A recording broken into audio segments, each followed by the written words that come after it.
if you're a fan of this program, and I hope you are, and I hope you've been around a while, you remember prior to the 2022 draft at this table, I was pounding it quite a bit.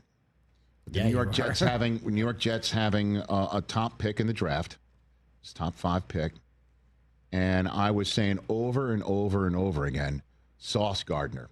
I want him. I want this 6'3", 190-pound special playmaker that helped Cincinnati make, the college football playoff. Like I need that guy. He's exactly the guy that coach at the time, Robert Saleh, could use. And sure enough, it happened. And it was magical because Garrett Wilson was drafted later on in that first round, and both of them won Rookies of the Year. Defensively for Sauce, offensively for Garrett Wilson. And sure enough, this offseason, with the Jets, unfortunately, having burned it all down on the ground, on the field, and then in the front office and in the coaching room, started over again, bringing in Aaron Glenn, one of the only other corners the Jets have drafted in the first round in the last 30-something years, and handing things off to him. And I thought to myself, well, Sauce Gardner's perfect for this guy. And sure enough, the new general manager, Darren Muji, rhymes with Bougie, he signs them both to long-term deals in July of this past year. Sauce put his John Hancock on a contract, a 4-year, $160 million extension. I believe that number is correct. And off we go. $120 million, pardon me. I just gave him $40 million more dollars. Well, maybe, his new team can. Mm-hmm. Because I'll tell you this. Didn't think it then in July when he signs long-term. And also didn't think it a few weeks ago when the New York Jets started 0 forever, as we know. They just won their first game against the Bengals by pulling it out of the jaws of defeat. That prior to me seeing them in London and watching them fall to 0-3 and 0-4, and watching them just look dreadful on a Monday night in Miami, for instance. Dallas came in and just pounded them before they went to London to play Denver. I just said, listen, Aaron Glenn, hopefully, isn't going anywhere, okay? And he's bringing in his personal beliefs as a player and a coach that he learned at various spots. Sean Payton in New Orleans and Dan Campbell in Detroit. 2 terrific head coaches. One for a long time, one in recent days. And he's not going anywhere if Woody Johnson doesn't tinker with him. And he just needs to decide, and players need to decide, who wants to play for this guy? Who wants to be in New Jersey? Having no earthly idea that Sauce Gardner could be one of those guys that Aaron Glenn just looks at and says, yeah, let's take calls on him, or let's shop him, or calls come in for him and it's just like, we can't turn this down. No idea. Kind of got an inkling, I'll say it publicly, when we wanted to talk to Sauce in our pre-broadcast meetings. Got the sense from the Jets, Sauce is not available for you to talk to. Oh, interesting. Ooh. Got the sense, like, not exactly the guy that we want out there talking to media. Talking about what he's feeling about in the locker room. And yada, yada, yada. He gone. Today, the Jets trade him in the most blockbuster move around. Today, this is in the clubhouse, and it'll be kind of wild if it gets knocked out of the clubhouse between now and 4 Eastern. He's an Indianapolis Colt. He posted, see you later, to the folks in New Jersey and New York. It's been real. Is that what he said? Pretty much? Yeah. Okay. And if you're the Jets, and this is what you can get in return, you send Sauce Gardner to Indianapolis, Indiana.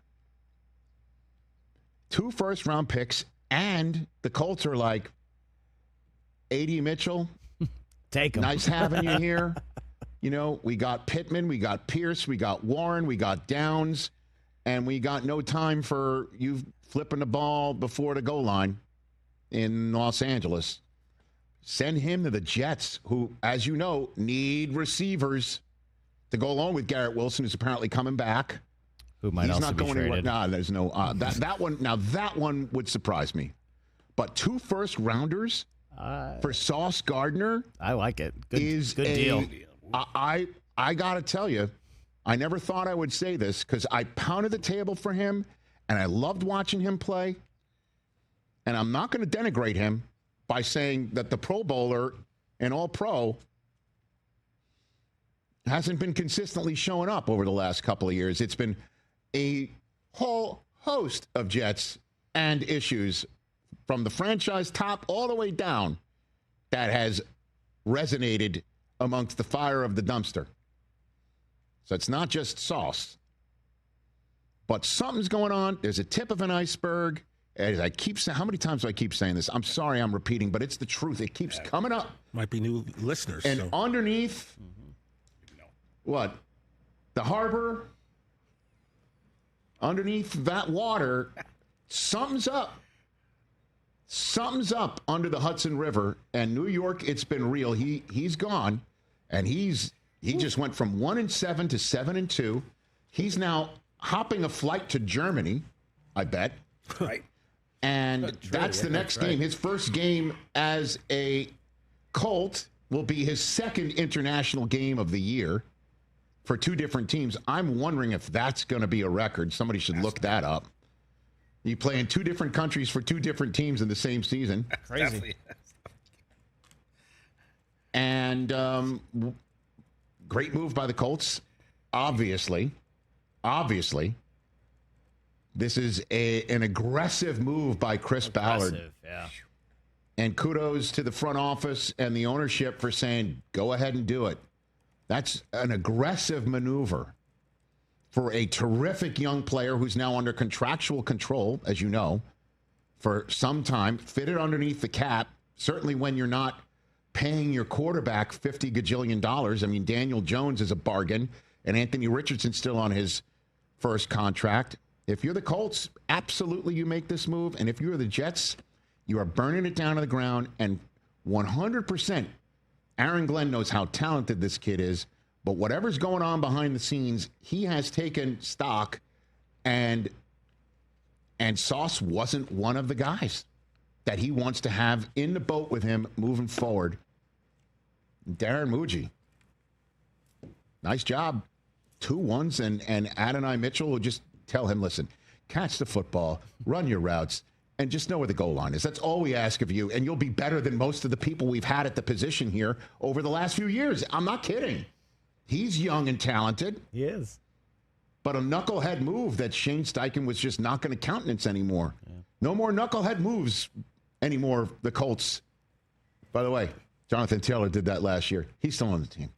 He's not going anywhere either. Jets now join the Browns, Rams, and Cowboys with 2 first-round picks in next year's draft. Great. And certainly if you're looking for a quarterback, you can now move around and do what you wish. Or kick him down the line for another quarterback. If Justin Fields can, what's the owner thinking? Complete a pass. That's right down here. That's right. And to answer your question, Rich, apparently no NFL player has played for 2 different teams in 2 different countries. There have been players who've played in the same country, London, or same city, for the 2 different teams. No, I know that. Vikings this year, all the Vikings are the first players to play in 2 different countries in the same season because they went from Ireland to the UK. I'm just 2 different teams. Yeah. You know, you're playing in London, and now you're going to be playing in Germany for 2 different teams in the same season. Sauce Gardner's passport is getting some work, and now he's got a chance to make the playoffs for the first time and win a playoff game for the Colts. Atlanta's going to be first up. Hey, Drake London, here comes Sauce in Germany. Hey, London in Germany, because Darren must be the Muji. Made a trade. I don't know where that came from. I'm sorry. And then there's a bye week, and then, hey, Sauce, you're in Arrowhead. Whoa. And Sauce, that's Nico Collins. Sauce, that's Brian Thomas, or now Jacoby Myers, which we'll get to. Hey, Sauce, that's Jackson Smith and Jigba, or Raheed Shaheed, who we'll get to now. Horton. I mean, this is a big-time move by the Colts, getting aggressive in the way that I think the Steelers should get aggressive for Jalen Waddle. I'm telling you. Colts are just like, screw it. It's been a while since Peyton Manning took us someplace around here. We're 7-2. Our quarterback is playing way better than maybe we even expected. We are collectively playing way better than we even expected. Let's go. If you're a Colt fan, you got to love the aggressive move. And if you're a Jet fan, you are lamenting the loss of yet another guy that you fell in love with pre-draft and then you fell in love with post-draft and has, for whatever reason, been unable to win and erase the 5 decades of crap and change the course of the franchise. Once again, the Jets draft somebody everybody falls in love with, and they then have to leave. But the cushion are 2 1s. That is significant. Hey, and listen. Nice.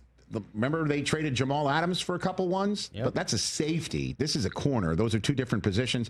And the Jamal Adams trade worked out so well that the Jets got multiple first-round draft choices in which they could draft Garrett Wilson and then use their own on a guy who they've now flipped a few years later to get 2 number 1s again. Let's try it again. And again, Jets fans are going to have to renew their faith again that these are the coach and the general manager that can do it. You know, thought it would be Saleh and Douglas, but now it's got to be Glenn and Muji. Let's see. Muji. Of course, you just got to get the quarterback right. And then this rondelay of having players that you draft, they're supremely talented, they work out, you sign them, the fans fall in love with them, and then it all falls to crap and we'll start again. At some point, you'd have to think that cycle gets broken. You have to. Hey, you made it all the way to the end. Thanks for that. Check us out every single day streaming live on Disney Plus and the ESPN app 12 to 3 Eastern.